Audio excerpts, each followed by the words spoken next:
let's begin talking about away trips and talking about away form, because I know that's going to set the tone for this entire interview and make it a happy and cheerful place.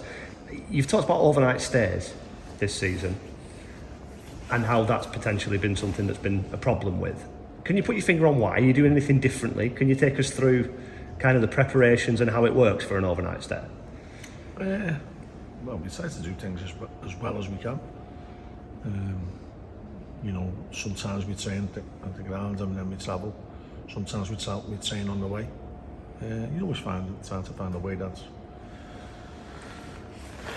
that gets you into the best condition you can for the game on Saturday. You've got to be careful that you don't get caught up with superstition and, oh, well, we didn't do this week and that happened and we got to win and we didn't do that. It's a load of nonsense, isn't it? So you've got to be mindful of that. And sometimes you don't want to go down the road of self-fulfilling prophecies where you're giving yourself an excuse before it's happened. You know what? The amount of people that you heard at Wembley saying he'll miss this when they were taking the penalties, thinking that they don't want him to miss it, but if they do miss it, I told you so. You know, we've got to get that out of our heads. That's for sure. And we've just got to go there believing we're going to win. We won there last year. And I know we're capable of winning. It's going to be difficult because they're a good side. I say that every week about teams we play against. But you know, I've got a lot of time for the Coleys. I think they've been new to different to football. Their approach is different. Probably not everyone's cup of tea. The way they go about themselves. I just love people who are so dedicated to football and improving football, improving themselves. And I've got a lot of admiration for them, for Danny and Nick, for the way they conduct themselves in that aspect. They love football, and they're not ashamed to admit that, and they're not ashamed to try new things and keep learning. And you know, they've done really well with the clubs they've been at. Possibly a little bit hard done by Huddersfield. And they've got a chance now to take a really big club wherever they want, really. Just on the away thing, I've spoken to a few of your players who've said they're kind of acutely aware of it, and of course they're going to be aware of it, aren't they? Is it difficult to stop that being in their heads when the record is there for all to see? Is that something you've got to manage almost? Yeah. You've got to go down the road of saying, oh, listen, you know, we're playing it. As soon as you've got to ignore it. It shouldn't be the elephant in the room, but, you know, we've been doing this for years. And if you start talking about it, you start thinking about it. And we've got to put that to one side and focus on how we play. Getting our game plan right, getting our style of play right, getting what we're going to do, people's individual jobs, getting them nailed down before we think about anything else. And if you spend enough time thinking on them, you'll forget about everything else. The number of noses you've blooded over the years going to away grounds, you know, big clubs, big crowds, big fan bases, all that stuff. It's not like it's not something that you can't do. Why do you think it's not happened for you this season? Oh, I was praying you'd say it's not your first rodeo. It has happened a couple of times, I think. You know, we went to Lincoln and won. Went to Crewe and Donny, is it? Charlton. Did we win at Donny? No. You lost at Donny last week. Oh yeah. Well, yeah. Beat them at home, didn't we? No, it's Crewe, Charlton and Lincoln, isn't it? Well, Charlton's not too shabby, is it? And Lincoln's not too shabby. And neither are Crewe, by the way. You know, all being clubs who've played a lot higher than what we've played. So, we'll have Lincoln playing the Championship. Anyway, I digress. We've just got to try and win a game of football. Wherever it's getting played on a pitch. With corner flags and goals, one at both ends. Some pitches are better than others. If we're talking about performances, would this be a different conversation? Do you feel like your performances have been better than that points return suggests? Yeah, they have, but I've still not been happy with our performances away from home. I think if you look at, we've had quite a few poor performances away from home, or certainly big parts of games. I think they're probably, can I say nadir of it? Was Burton away, and we absolutely capitulated. I thought we were awful. But we've played okay in games, but we very rarely do that at home, do we? You know, we very rarely play poorly for big periods at home. So again, we've got to take the venue out the equation and get back to focusing on how we play. As I said before, spend all our time thinking on that. It should distract us from where we are and how poor our away record is.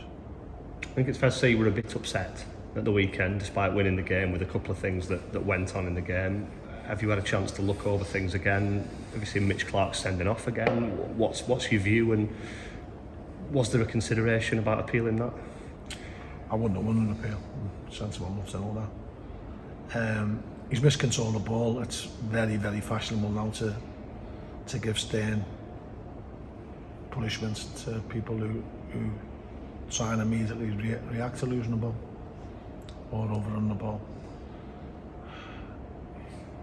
There's lunges and lunges. There's lunges where you go on with your studs trying to retrieve the ball, and there's lunges where you're stretching trying to kick the ball.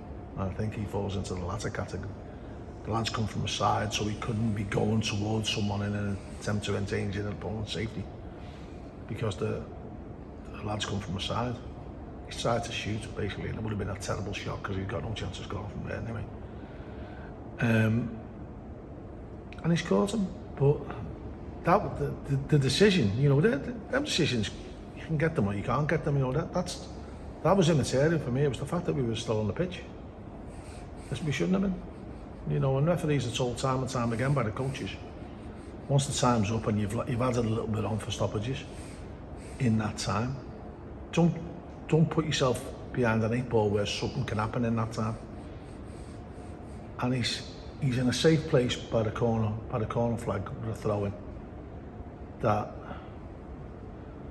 you know, probably the only team that's going to score is us from there. And he decides to play on for another 15, 20 seconds and then at least they send it off. We're not the only club who will fall foul of that, and that's, you know, that's something that we haven't had the rubber the green in decision this season. I think that's playing for everyone to see. But a lot of teams will feel the same. A lot of the managers will feel aggrieved. And it is what it is. You know, it's a big blow to lose Mitch for so long, because he's been probably our best player over the last couple of months, or most consistent. And we will miss him. I was going to say, how big are those shoes to fill for a few games because of the impact that he's had? Size 7, I think. But on the flip side, you know, I've seen Portsmouth get his 10th booking for a dive. That's not a dive. So, you know, we're not the only people who are going to suffer on Saturday. And as far as Mitch Clark's concerned, how much of an inspiration to other players can he be? Because it didn't work out for him when he first went into the team, and after a bit of a spell on the sidelines, he's become pivotal to you, hasn't he? Yeah, but that's the thing that you got. You know, no one ever gets cast away from us. You know, people always have to get their opportunities if they work hard enough. I've got to be honest, you know, Mitch didn't take to not being in the team well. You know, and by his own admission, he was frustrated. And he was lucky he got the opportunity to play. Now, there's being lucky getting the opportunity and taking the opportunity, and he's grabbed it with both hands. And, you know, he's a good kid who's very, very game, wants to do well for himself and the club. And I think he'll only get better. Is full-back an area that you're perhaps not that well served with kind of traditional full-backs? We've seen centre-halves playing there a lot for you this season, wing-backs of course being a slightly different thing. I don't know what. You go through spells, don't you? I feel like the Beatles now, and I'm going through me my psychedelic phase, but you go through spells, maybe like musicians do.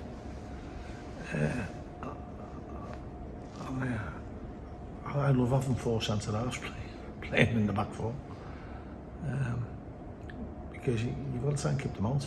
It hasn't served us that well this season because we've conceded loads of goals, but when you get it right, it's good. And if you've got good attacking players going the other way, and you can keep that rigid and shut, you've got a chance of being successful. Do you feel like any one of the Beatles in particular?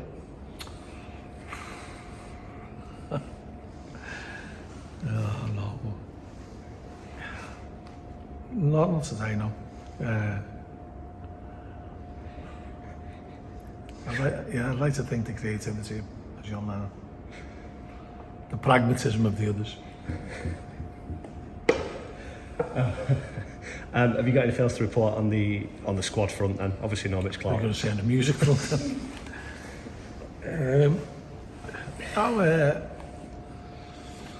Joe Pritchard's at St George's. I always get King George's and St George's mixed up. St George's Park for a bit of rehab today, and so hopefully this week. So hopefully he come back into training next week. Young Reese has been training with the first team, and his recovery is coming on. Jay is doing light training, so might be too soon for Saturday, but Yabs is back training properly, so we're looking okay enough.